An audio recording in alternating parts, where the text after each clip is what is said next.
بسم اللہ الرحمن الرحیم۔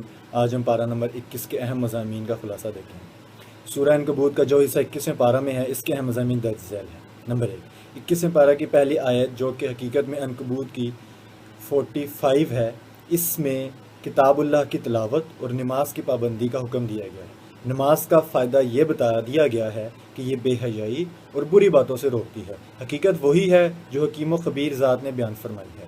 جب شروط و آداب کا لحاظ رکھتے ہوئے نماز ادا کی جاتی ہے تو اس کے ثمرات و نتائج ضرور حاصل ہوتے ہیں، پھر وہ نمازی اور معاصی کے درمیان رکاوٹ بن جاتی ہے۔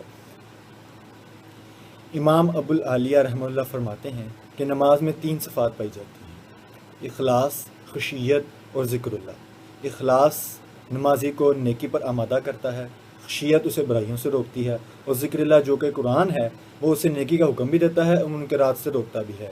جس نماز کے اندر ان تینوں میں سے کوئی صفت بھی نہ پائی جائے وہ حقیقت میں نماز ہی نہیں۔ نمبر 2، حضور اکرم صلی اللہ علیہ وسلم کی صداقت کی علامات میں سے ایک واضح علامت یہ ذکر کی گئی کہ آپ امی ہیں، یعنی نہ پڑھنا جانتے ہیں اور نہ لکھنا جانتے ہیں۔ اگر لکھنا پڑھنا جانتے ہوتے تو باطل پرست شک کرتے کہ شاید آپ نے پہلی کتابوں سے علوم حاصل کر لیے ہیں۔ صداقت کی اس واضح اور زندہ دلیل کے باوجود منکرین اعتراضات کرتے تھے کہ ہم جن معجزات کا مطالبہ کرتے ہیں وہ آپ کے ہاتھوں کیوں نہیں ظاہر ہوتے؟ اللہ تعالیٰ فرماتے ہیں کہ کیا قرآن کا معجزہ ان کے لیے کافی نہیں ہے، جس کی نظیر پیش کرنے سے ان کے فصحا اور بلغا عاجز آ گئے ہیں؟ قرآن تو معجزوں کا معجزہ ہے، اس کی موجودگی میں کسی دوسرے معجزہ کا مطالبہ عناد اور جہالت کے سوا کچھ نہیں۔ ان کی جہالت کا تو یہ حال ہے کہ بسا اوقات وہ خود عذاب کا مطالبہ کرنے لگتے ہیں۔ نمبر 3، معاندین کا حال بیان کرنے کے بعد متقین کا ذکر کیا گیا ہے اور انہیں رب العزت نے ہجرت اور دین کی راہ میں آنے والے مصائب پر صبر کی تلقین کی ہے۔ جو لوگ ترک وطن کرتے ہیں انہیں معاشی ضروریات کی فکر یقیناً لاحق ہوتی ہے کہ پردیس میں گھر کا چولہا کیسے جلے گا۔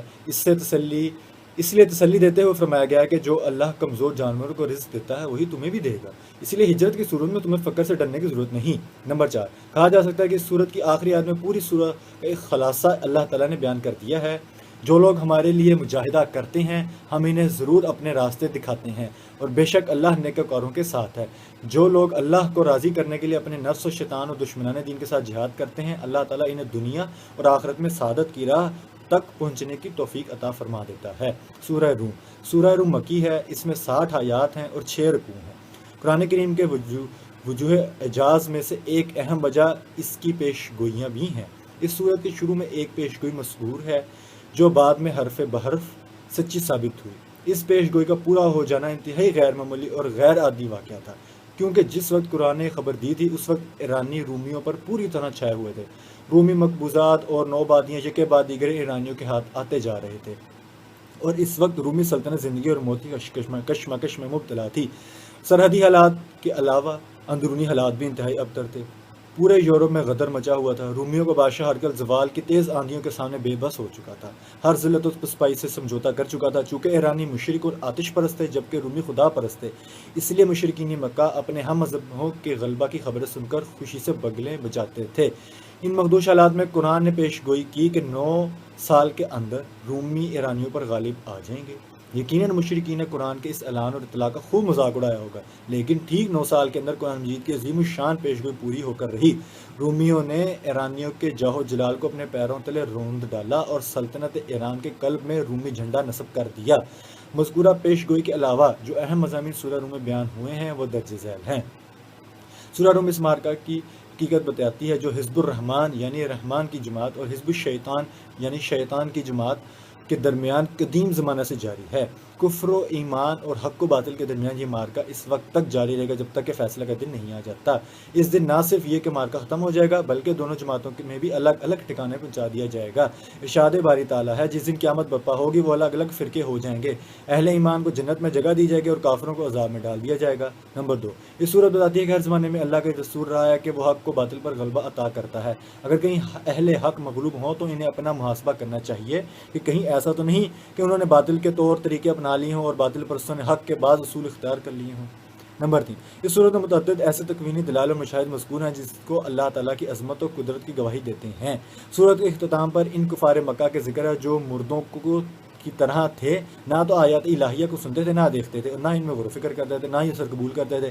ارشاد ہوتا ہے اور ہم نے لوگوں کو سمجھانے کے لیے اس قرآن میں ہر طرح کی مثال بیان کر دی ہے، اور اگر تم ان کے سامنے کوئی نشانی پیش کرو تو یہ کافر کہہ دیں گے کہ تم تو جھوٹ ہوئے۔ سورہ لقمان مکی ہے، اس میں 34 آیات اور 4 رکوع ہیں۔ اس سورت کی ابتدا نبی کریم صلی اللہ علیہ وسلم کے دائمی معجزہ یعنی قرآن کی عظمت کے ساتھ بیان ہوئی، جو کہ ہدایت کا ربانی دستور ہے۔ اس کے بارے میں انسان 2 فریقوں میں تقسیم ہو گئے، ایک فریق مومنین کا ہے اور جو اس صحیفہ ہدایت کی ہر بات کی تصدیق کرتے ہیں، اور دوسرا فریق کافروں کا ہے جو اس کی آیات سن کر بنائے تکبر منہ موڑ لیتے ہیں، گویا کہ انہوں نے کچھ سنا ہی نہیں۔ اس کے بعد باری تعالیٰ نے اپنی قدرت اور وحدانیت کے 4 دلائل ذکر فرمائے ہیں۔ پہلی دلیل یہ ہے کہ اس نے آسمان کو بغیر کسی ستون کے پیدا کیا ہے، حالانکہ اس میں روشن ستارے بھی ہیں، شمس و قمر بھی ہیں، سیارے اور کہکشائیں بھی ہیں۔ دوسری دلیل وہ پہاڑ ہیں جنہیں زمین کا توازن برقرار رکھنے کے لیے اللہ نے گاڑ رکھا ہے۔ تیسری دلیل بے شمار قسم کے حیوانات، مویشی، چوپائے اور حشرات ہیں۔ ان کے علاوہ فضاؤں اور سمندر میں رہنے والے ہزاروں قسم کے جاندار ہیں جن کی شکلیں، رنگتیں اور خصوصیات تک اللہ کے سوا کسی کو معلوم نہیں۔ انسان کے عجز کا تو یہ حال ہے کہ وہ مکھی اور چونٹی تک کی مثال نہیں بنا سکتا۔ صاحب فہم و ذکا بولتا چلتا انسان بنا سکے۔ چوتھی دلیل یہ کہ وہ اس آسمان سے بارش برساتا ہے جس کے ذریعے ہر قسم کی نفسی چیزیں اگاتا ہے۔ اس کے علاوہ سورہ لقمان میں جو ہے مضامین مذکور ہیں وہ درج ذیل ہیں۔ حضرت لقمان جو کہ نبی تو نہ تھے لیکن اللہ تعالیٰ نے انہیں حکمت و دانائی سے نوازا تھا۔ ان کے اقوال عبرت و نصیحت کا خزانہ ہوتے تھے، ان کا کلام درفشانی، ان کی خاموشی تفکر اور ان کے اشاعات موعظت ہوتے تھے۔ اللہ تعالیٰ نے ان کی وہ 5 وصیتیں ذکر فرمائی ہیں جو انہوں نے اپنے بیٹے کو کی تھیں۔ یہ بڑی قیمتی اور جامع نصیحتیں ہیں جو کہ عقیدہ، عبادت، سلوک اور اخلاق سے تعلق رکھتی ہیں۔ پہلی وصیت یہ کہ اے بیٹا اللہ کے ساتھ شرک نہ کرنا، کیونکہ شرک بہت بڑا ظلم ہے، اس کے انجام تباہ کن ہے۔ اس کے بعد خود اللہ تبارک و تعالیٰ والدین کے ساتھ حسن سلوک کا حکم دیتے ہیں۔ دوسری وصیت آخرت کے بارے میں ہے، جس کا خلاصہ یہ ہے کہ اللہ کے علم سے کوئی چیز مخفی نہیں، گناہ چھوٹا ہی کیوں نہ ہو اور کیسی پوشیدہ جگہ پر کیوں نہ کیا گیا ہو، اللہ اسے قیامت کے دن لے آئے گا۔ تیسری وصیت اللہ کی طرف توجہ کے بارے میں ہے، اللہ کی طرف توجہ کی گئی صورتیں بیان فرمائی، یعنی نماز کو کامل طریقے سے ادا کر لو، لوگوں کو ہر خیر کی دعوت دو، ہر شر سے منع کرو اور مصائب و ابتلا پر صبر کرو۔ چوتھی وصیت میں اپنے بیٹے کو تکبر اور فخر سے منع فرمایا۔ پانچویں وصیت میں اپنے بیٹے کو اخلاق کریمیہ کی طرف متوجہ کیا، یعنی چال میں میانہ روی اختیار کرو، بولتے وقت اپنی آواز اونچی نہ رکھو۔ مشرکین کی تردید ہے کہ وہ توحید کے دلائل کا مشاہدہ کرنے کے باوجود شرک پر اصرار کرتے ہیں، حالانکہ اگر خود ان سے سوال کیا جائے کہ آسمان زمینوں کو کس نے پیدا کیا ہے تو وہ بھی اللہ کے خالق ہونے کا اقرار کر دیتے ہیں۔ سورۃ کے اختتام پر یہ بتایا گیا کہ 5 چیزوں کا علم صرف اللہ کے پاس ہے: قیامت کب آئے گی، بارش کہاں اور کتنی برسے گی، شکم مادر میں بچہ کن اور صاف کا حامل ہے، انسان کل کیا کرے گا، اور موت کب اور کس جگہ آئے گی۔ ان 5 چیزوں کا علم اللہ کے سوا کسی کو نہیں۔ ان 5 مغیبات کو رسول اللہ صلی اللہ علیہ وسلم نے غیب کی چابیاں قرار دیا۔ سورہ سجدہ مکی ہے، اس میں 30 آیات اور 3 رکوع ہیں۔